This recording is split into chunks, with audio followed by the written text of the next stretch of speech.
हुजूर अलैहिस्सलातु वस्सलाम जिन जी हिकड़ी असहाबियाणी हुई, उन जो मुड़स वञे पियो सफ़र में, उन जो घर बि तबको हुयो। मथे तबके में उहा माई रहंदी हुई, हेठे तबके में उन जो पीउ रहंदो हो। केर?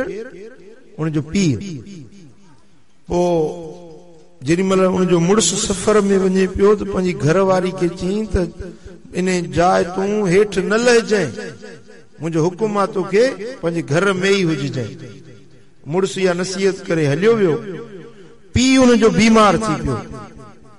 पोइ उन असहाबियाणी सुणे नबी करीम सल्लल्लाहु अलैहि वसल्लम जन ॾे न्यापो मोकिलियो त या रसूल अल्लाह, मुंहिंजो मुड़स वियो आहे सफ़र में, उहो मूंखे चई वियो हो त पंहिंजे घर मूं ॿाहिरि न निकिरजांइ। हाणे मुंहिंजे घर जे हेठे तबके में मुंहिंजो पीउ बीमार आहे। मुंहिंजा महबूब सोना हाणे ॿुधायो त मां पंहिंजे पीउ खां पुछण जे लाइ हेठि वञा या न वञा?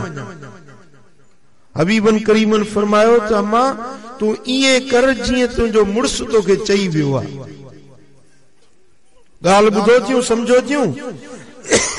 पोइ उहा साबियाणी पंहिंजे घर खां हेठि न लथी, तव्हांजो उहो पीउ हुन जो गुज़ारे वियो, वफ़ात करे वियो। पोइ वरी महबूबन करीम ॾे न्यापो मोकिलियईं त या रसूल अल्लाह, हाणे मुंहिंजो पीउ गुज़ारे वियो आहे।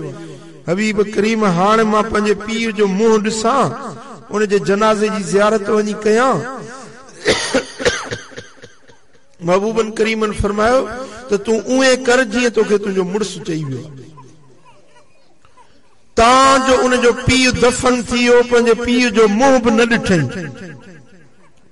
पोइ हुज़ूर नबी करीम सल्लल्लाहु अलैहि वसल्लम जन फरमायो त इन औरत जे पंहिंजे मुड़स जी फर्मा बरदारी जे सबबु अल्लाह ताला जल्ल शानू इन जे पीउ जी बि मग़फ़िरत करे छॾी, इन औरत जी बि मग़फ़िरत करे छॾी।